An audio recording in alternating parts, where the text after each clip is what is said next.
খুব ক্লান্ত লাগছে, ওজন কমানোর জন্য পারফেক্ট একটি ড্রিঙ্ক খুঁজছেন, তাহলে এই রেসিপিটি একদম আপনার জন্য। আসসালামু আলাইকুম, জোহা ইবনে মামুন চ্যানেলে সবাইকে আমন্ত্রিত। আজ তৈরি করে দেখাবো প্রাকৃতিক রঙে তৈরি পুষ্টিগুণে ভরপুর রোজেলা চা বা মেস্টা ফুলের চা। প্রথমে এখানে কতগুলো মেস্টা ফল নিয়েছি। এখন এগুলো সব কিছু পরিষ্কার করে নেব। দেখুন, আর এই অফলাইনে ধুয়ে পরিষ্কার করে নিয়েছিলাম। এখন এই মেস্টা ফুল থেকে মেস্টা ফুলের উপরের যেই অংশটুকু আছে তা ছাড়িয়ে নিলাম সবগুলো।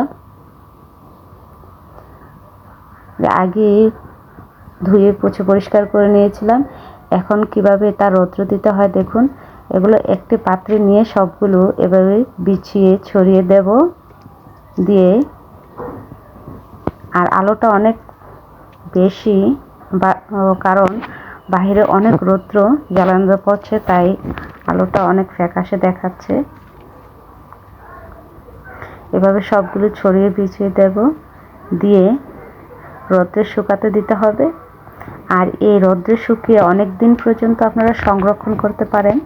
যখন মন চায় তখন এই চাটা তৈরি করে খেতে পারবেন। খুবই সুবিধা, কারণ সবসময় হাতের নাগালে থাকে না তরতাজা ফল থেকে এই চাটা তৈরি করার জন্য। এই তো রোদে শুকিয়ে নিচ্ছি। রোদে শুকানোর পর প্রসেসটা দেখাচ্ছি। এভাবে রোদে যতক্ষণ না শুকায় ততক্ষণ একটু রৌদ্র দিতে হবে। আর অনেক দিন পর্যন্ত এই রোজালাগুলো শুকিয়ে রাখা যায়। দেখুন, সবগুলো শুকিয়ে গেছে। আমার 2 দিন লেগেছে এগুলো শুকাতে। একদম মচমচে হয়ে গেছে। এখন একটা এয়ারটাইট কন্টেনারে, এটি শুকনো এয়ারটাইট কন্টেনারে ভরে আপনি অনেক দিন যাবত সংরক্ষণ করে রাখতে পারেন। যখন মন চায় তখন এই চাটা তৈরি করে খেতে পারেন। এই কাচের এয়ারটাইট কন্টেনারে আমি এটা রেখে দেব। এই কাচের কন্টেনারটা আমার কাছে ছিল, এখন এটাতেই রেখে দেব।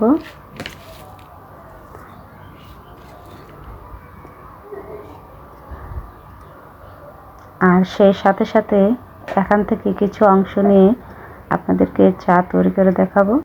এইভাবে বছরের পর বছর রোজেলা শুকিয়ে সংরক্ষণ করতে পারেন, খুবই সহজ। এভাবে রেখে দিলে অনেক দিন যাবত রাখা যায়, কোনো নষ্ট হয় না। এখানে 1 পিস আদার টুকরা নিয়েছি। এখন তা ভালোভাবে উপরে ছোলাটা পরিষ্কার করে নিয়ে ছোট ছোট টুকরো করে নেব। এই ছোট ছোট টুকরো করে দিলে দ্রুত এর যত পুষ্টিগুণ আছে বের হয়ে যায়। তার জন্য এভাবে তৈরি করে নেব।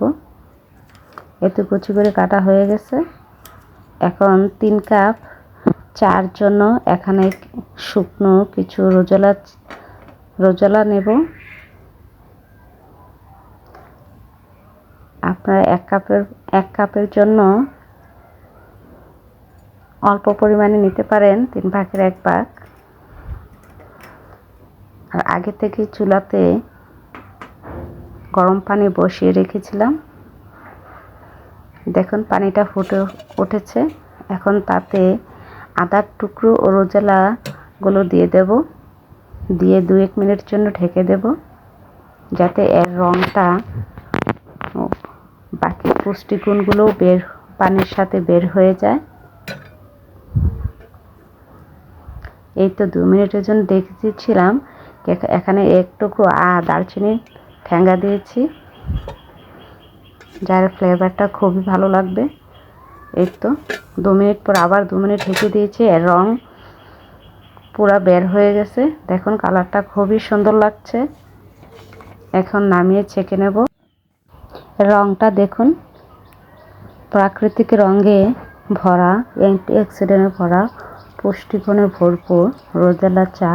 দেখতে যেমন কালারটা খুবই সুন্দর লাগছে, তেমনি খেতেও খুব মজা।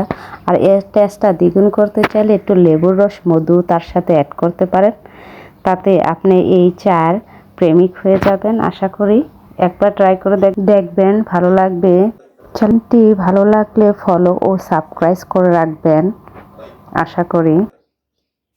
মেস্টা ফুলের চাটা আপনাদের কাছে কেমন লেগেছে জানাবেন। এই বলে আজ এই রেসিপি থেকে বিদায় নিচ্ছি। ভালো থাকবেন সবাই। আসসালামু আলাইকুম।